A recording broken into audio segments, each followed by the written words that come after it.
Change, leadership, people. These three topics rarely fall out of the top 5 challenges for the HR and L&D professionals around the world. But what is needed to lead through change effectively? What do you need to look out for? Is it possible to manage change in a people-centric way? And what are the watch-outs when it comes to burnout, resilience, and communication? There's a lot of interesting questions to cover in today's episode, so to explore all of this and more, I'm delighted to be joined today by Allie Ferrara. Allie, how are you? Hi, Dan. So great to be with you. I'm doing great today. Well, I'm pleased to hear it, and we're very grateful to you for being here today. So let's give our audience the chance to get to know you a little bit better. So why don't you tell us about yourself? I would love to. So I went to the University of Connecticut, where I pursued dual degrees in both business management and psychology. And I started as an executive intern with Target. So I was in their logistics program, and I got to understand kind of inventory management and throwing the truck and starting at 3:30 in the morning. So it was a great kind of intro to the business world. And after graduating, I started with them as the executive team leader of guest experience. So really understanding kind of customer service and leadership and managing a team of 50. Which was a great experience. And then I moved into HR as the HR manager and kind of really learned HR fundamentals and best practices, which I loved. But kind of the next step in the store's pyramid was to become either an HR business partner or a general manager. And I chose kind of the general manager route, which was a great experience. So I was able to lead a $38 million store with 200 team members, which is a fabulous experience. But, you know, nights, weekends, holidays, takes a very special person to be in retail and stay in retail. So I ended up pursuing my master's in human resources management and started with Nestle. So I started with Nestle as an HR generalist, did a few rotations with them. Supporting some of their different teams. And then I wasn't looking, but one day my dear colleague, now Sandy, called me from Danone and you know, kind of the rest is history there. And so I started as a business partner, kind of grew with Danone a little bit. And then most recently I've been in the transformation role for about a year and a half. And so I've led most recently a carve out and a divestiture of a $1 billion business. I've led some organizational transformations for us.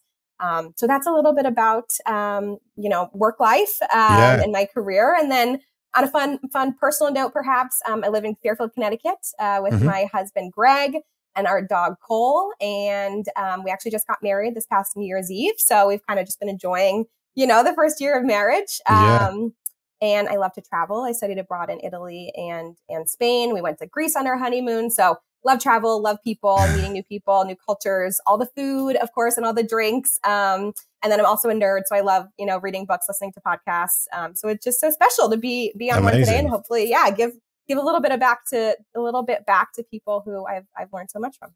Yeah, well, I mean, you've clearly learned so much, and from your wealth of experience, both in a work and a personal life. So we're going to kind of dig a bit deeper into that today, I suspect. Great. So we talk, there's a lot of kind of questions that we've asked in the intro, and we're keen to kind of get your take and get your experience on some of those. So I guess my first question, to give a bit of context, the rate of change affecting business has been rising since 2019, and not surprising really, considering all that's been going on since then and prior to that. And it continues to happen globally. So organizations naturally have had to adapt to change. And ideally, they can't just adapt, but they should be kind of leading and innovating through change and innovating change. You mentioned that you're an HR transformation director who has led change across an organization, and you've got plenty of experience there. So where do you start? Where do you start a change process? What's needed to set up for success? Yeah, I love this question. I can definitely get into where a change process would start. But really, before even thinking about leading change, it really is crucial to have that strong foundation. And what I mean by that is building that foundation of trust and strong relationships. And so, you know, that's not really a nice to have. It really is essential. So even before you're thinking about change, it's important, you know, that you're building yourself and your teams to get ready for that. If and when that, you know, kind of does happen. And so really when people trust, you know, their leaders and they feel valued, they really are more likely to embrace that change and also work collaboratively across teams. to kind of drive towards those common goals. So it really is important to build kind of that resiliency and adaptability there with your teams. But let's say, you do, need to tackle that change or transformation. Probably the place, there's so many things to do, but probably the place I would start is with why. Yeah. If people aren't understanding of the purpose, they're really not going to buy in. And so they not only need to know kind of the why, but also why now? Why is it important to change now? What's maybe the risk of not changing? What's the impact to them pretty specifically? And then we use with them or what's in it for me. And so, I am a ProSci certified change practitioner. And one of the things that they really say is in order to help drive organizational change, you have to do it one individual at a time. And so really getting to know your people, really getting to know what motivates them and what can kind of get them from the current to the future state is where I would say to kind of start. Yeah, well, that is definitely interesting. And just to reflect on a couple of things that you said there, we've talked a lot in this podcast about trust before, and it being so crucial to not only to take people through a change process, but just generally, in an organization, trust is so crucial, I would say. And then, again, around purpose, everything you were saying about the why now. And I really liked to finish that off of what you said, the what's in it for me, the with him, as you called it. I've written that down. That was a nice little way of summarizing that. And to go back to the kind of the trust and the why, there's very human elements to the approach to change. Yeah. And I happen to know that you're an advocate for human-centered leadership. Yes. So what does that mean to you? Why is it crucial in today's workplace? Yeah. Another great question. So human-centered leadership for me, I mean, it is what it is. It is what it says. It puts people at the center, as you could have guessed. But it's really about the leadership practice of it and the kind of genuine intention around it. And so for me, being a human-centered leader really means having that genuine intention to help each person succeed and kind of find their own fulfillment at work. And really creating an environment where employees can thrive and they can kind of be their best selves and unlock really their full potential. And kind of as we talked about change, requiring the need to manage the individual, human-centered leadership also requires kind of that tailored approach. And so every kind of, unique person has their unique needs for success and fulfillment. And so tailoring that approach is super important.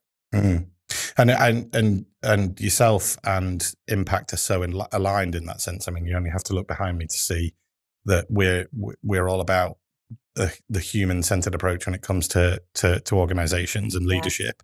And so in your view then, from the way that you approach it, what does it look like in practice, in reality? Yeah. Can you maybe give an example of how you encourage this in the workplace?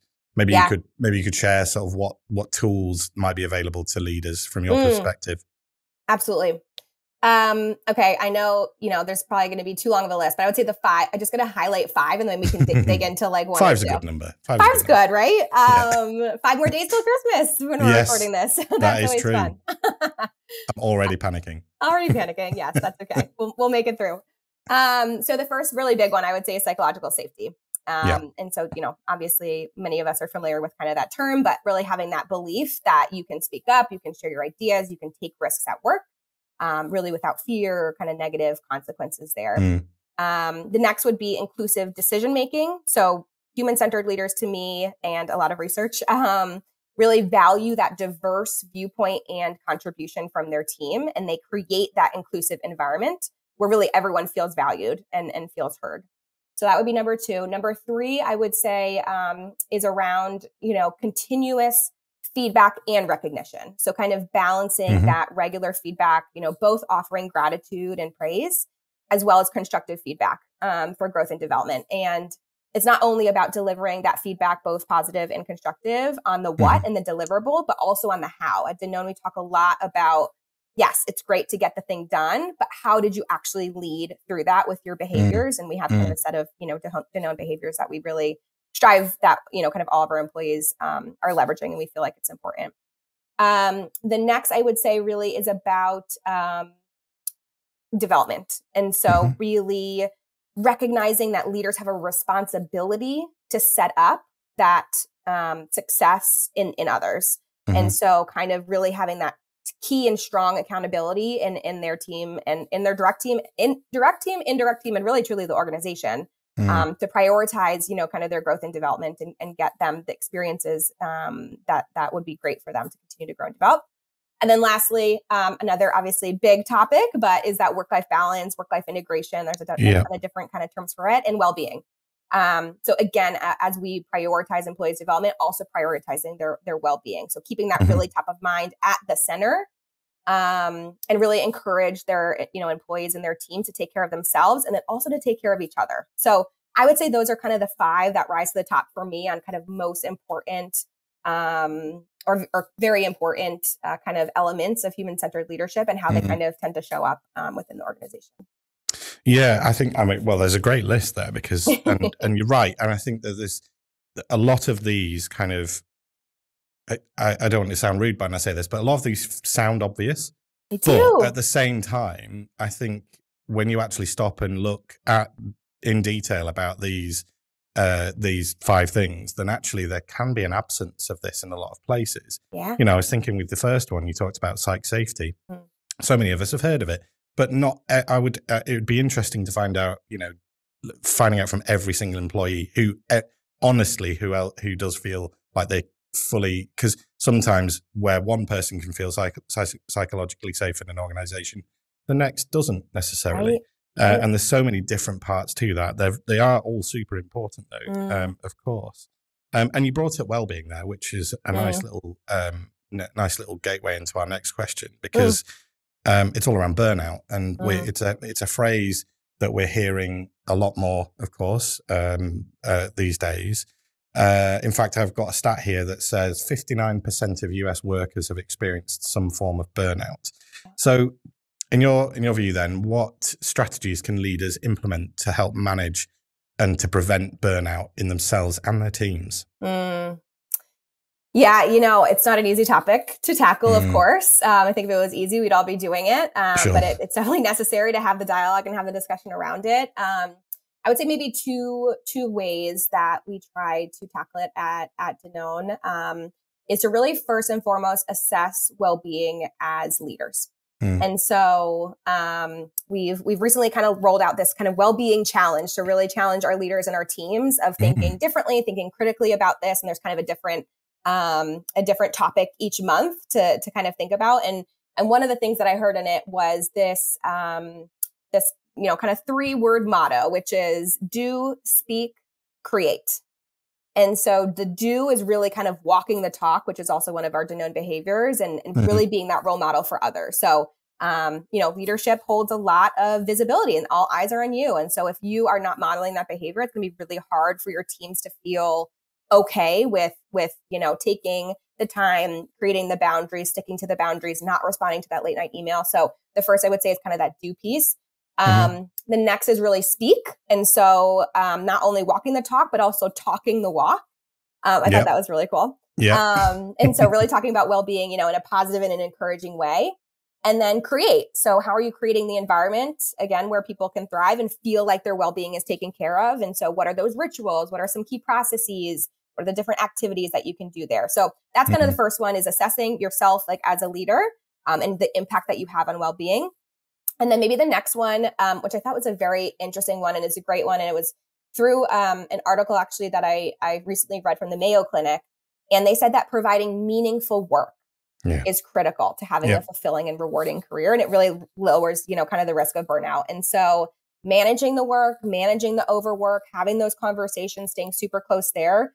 It's definitely a topic of conversation across Danone. I can't say that we've cracked that nut just yet. We're definitely working on that, heading into 25. But thinking about meeting hygiene, thinking about, protecting time to be able to devote to kind of deep focus time. So I think, just in general, we ask that, leaders normalize the topic around well-being, around burnout. And it's also important to be equipped to recognize those kind of symptoms of burnout as well. And to kind of know what to do and how to navigate that. So that's a whole other question. Well, I'm pleased to report there's some consistency there with another guest that we've interviewed. Great. may or may not be out by the time that this one's published. So I won't give any hints Don't away divulge. just in case. But but yeah, it's great to kind of hear that there's some alignment there in thinking around the world about that kind of meaning piece and providing or where possible to provide meaning to people's work.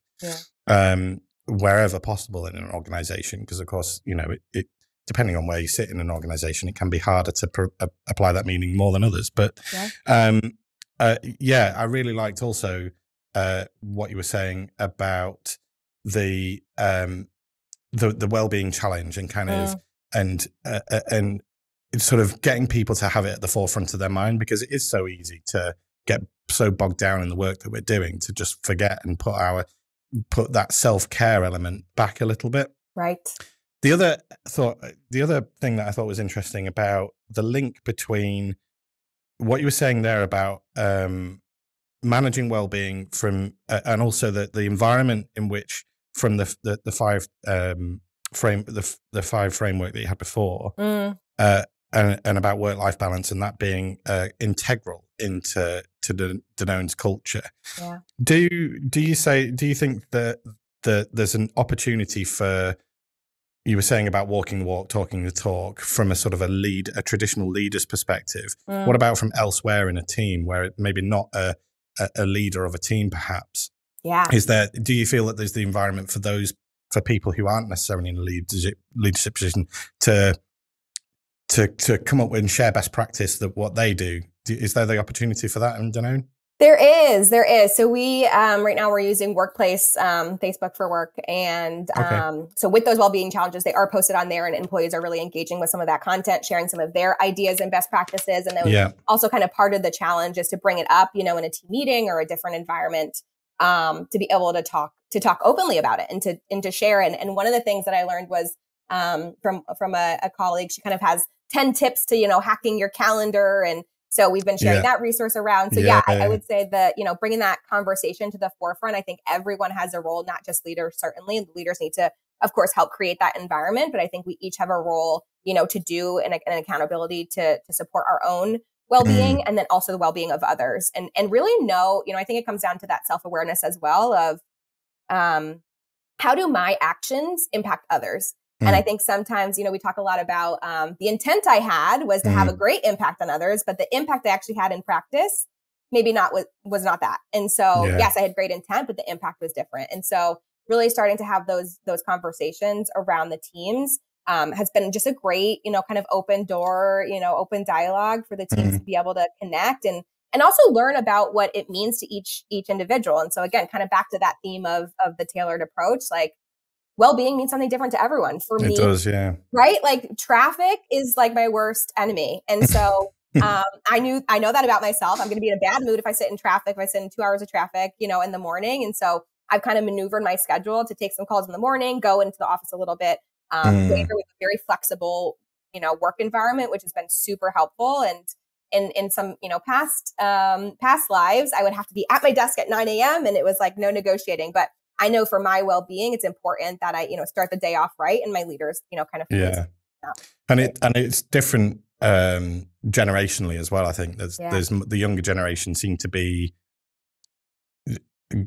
more aware, shall we say, of what is and isn't good for well-being, and I think the older generation maybe struggle a little bit with that because again, there was an environment where it was just hard and fast rules that there wasn't well-being wasn't talked about. So I think we're seeing a lot of change there. On the subject of change, as we know, is a journey. And Impact, we tend to say that you can't change an organization without changing the people within them. So maybe there's a reason why, or that could be contributing to the reason that only a third of change initiatives do actually succeed. Yes. So from your perspective, how can leaders approach and manage resistance to change amongst employees?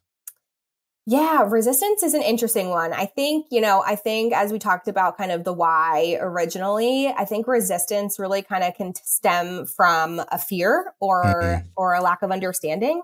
And so creating that space again, for that open dialogue and really addressing those concerns with empathy. And then involving the employees directly with the change as much as possible. I think there's a balance. I think sometimes we swing the pendulum a little bit too far and have, employees lead the focus groups and lead all of the action plans. And we're like, you know it best. So like you lead it, and it's all with good intent. But I think there has to be the balance with involving the employees in the change, and then, but also having the leaders be directly accountable as well for supporting that too. And so I think, just making it tangible and breaking it into smaller, kind of pieces, more achievable steps in the change can kind of lower that resistance as well, to make it more manageable, and it can help to kind of feel more overwhelmed or less overwhelming. And then maybe the other piece is just kind of celebrating and celebrating along the way to build that momentum. And so I think resistance is natural. It's obviously a part of human nature, and you will find it as you're managing change. So just how you're approaching it, listening for it, and really, making sure you're kind of attuned into that and having, again, that open dialogue to figure that out. I think the other piece, and I shared this at the panel that I was fortunate enough to be on with Impact earlier this year, which is there's a great model that ProSci created. And it's another acronym. It's ADKAR.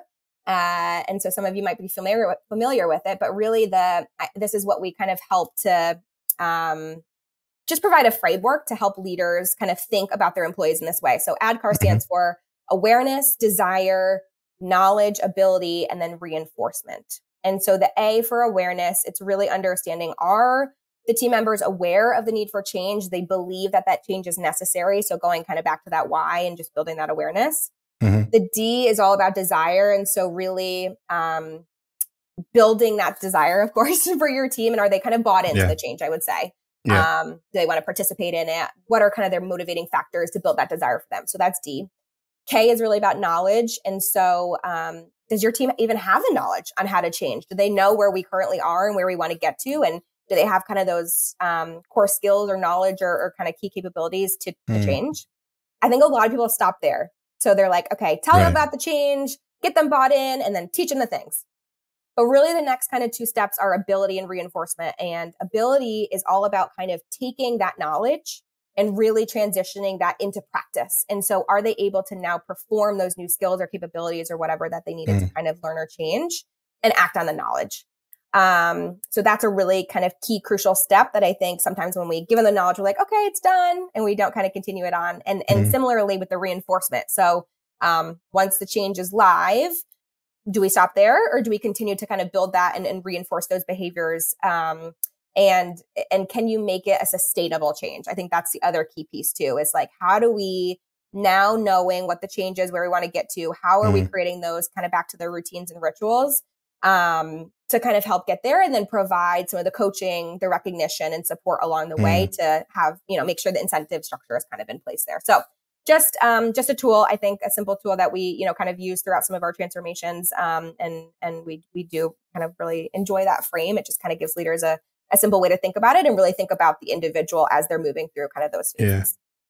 Well, whilst you've been talking there, I've been, apart from furiously writing down the notes of all the things that you've just been saying, is kind of thinking about what actually comes to the forefront of mind when we talk about change. Because I think, to sort of simplify it a little bit, in some ways, there's two approaches to change, in the sense that sometimes there's change which is the want of the organization, but sometimes it's in reaction to certain, I hate to keep referring to it, but COVID, of course, COVID was a massive, it meant overnight change to to organizations all around the world. It wasn't something that was being planned for by organizations. It happened.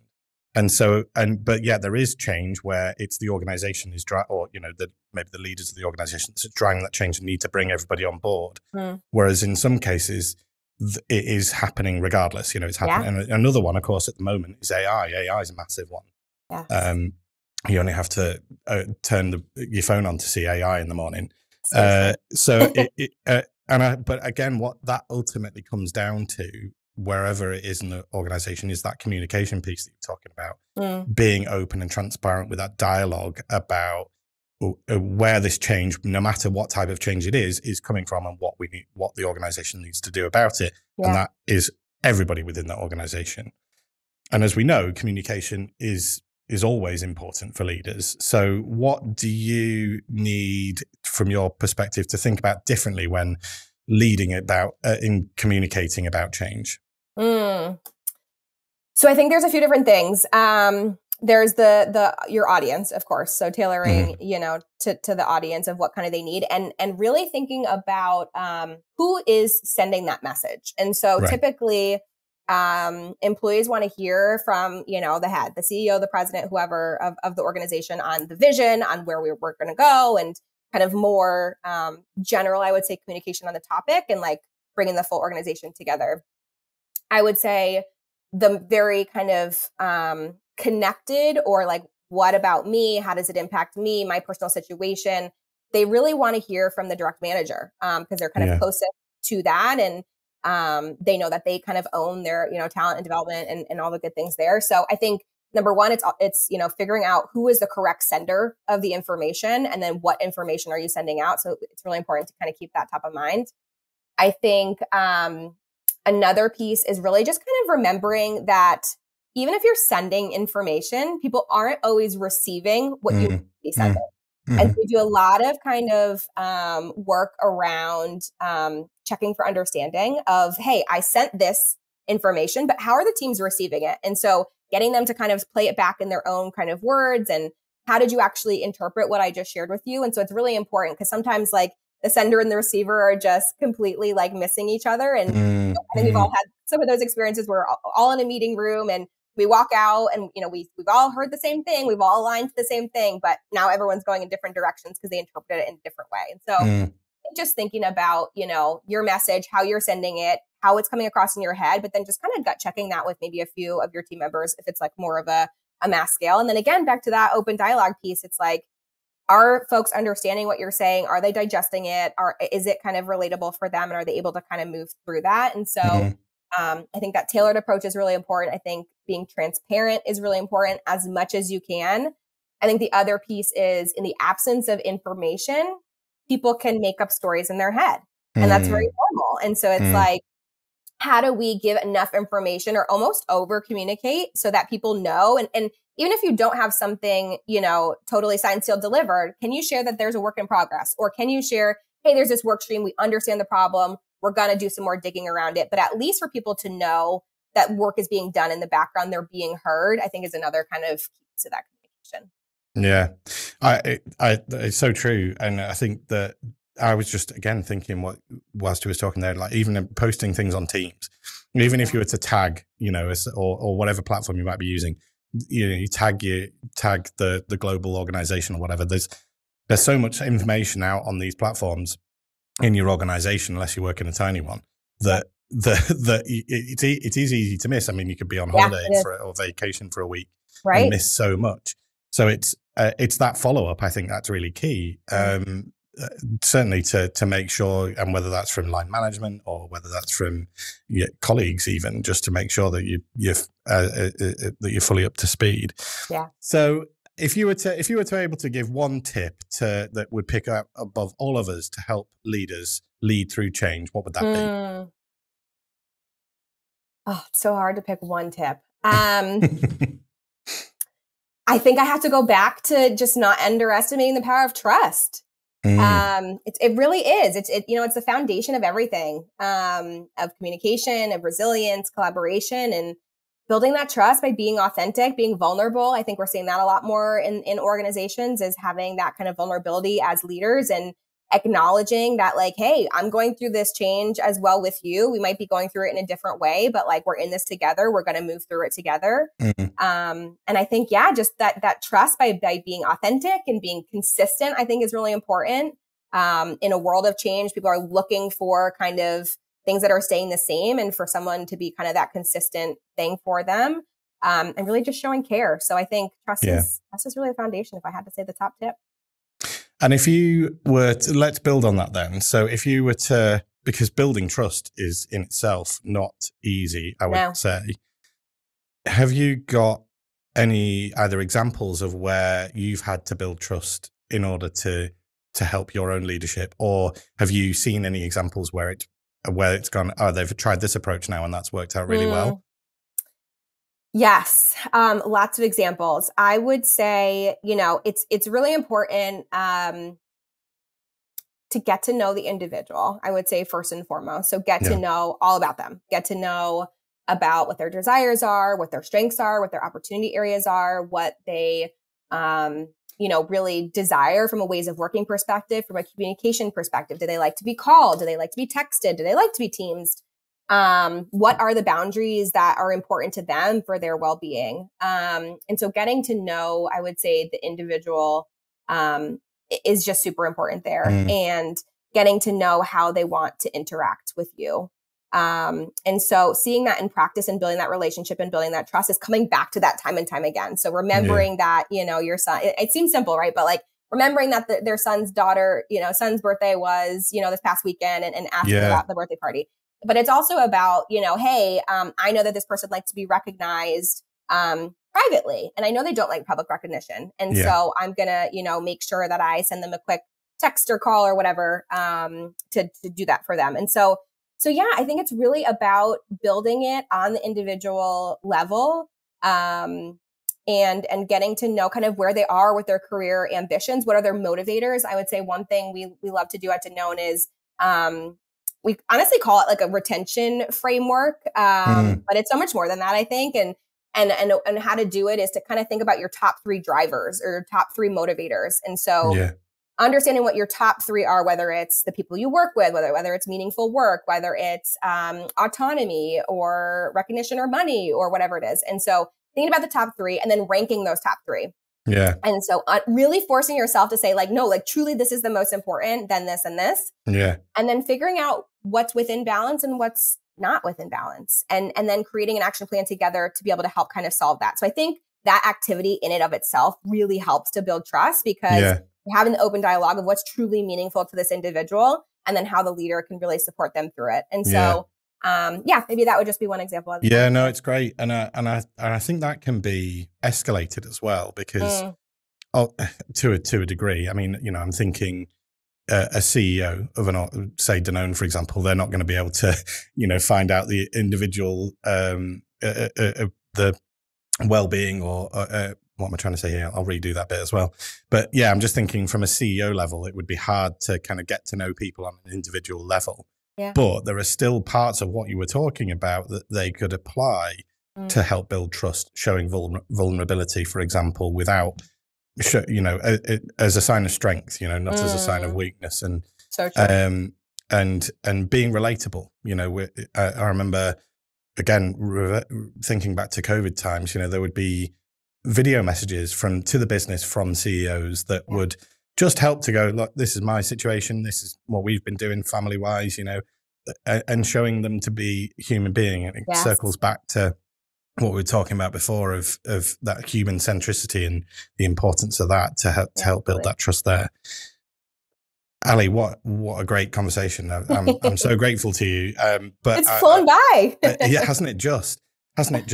We have reached our final question. Okay. And this is the one we ask all of our guests, and it's a bit more of a personal one, which is for you, and also a bit of an opportunity, I guess, for you to reflect back on your career. And of course it's a fairly common question, but it's a really beautiful one, which is to thinking back and looking back over your years. If there was a piece of advice you could give your younger self, what would that be? Yeah.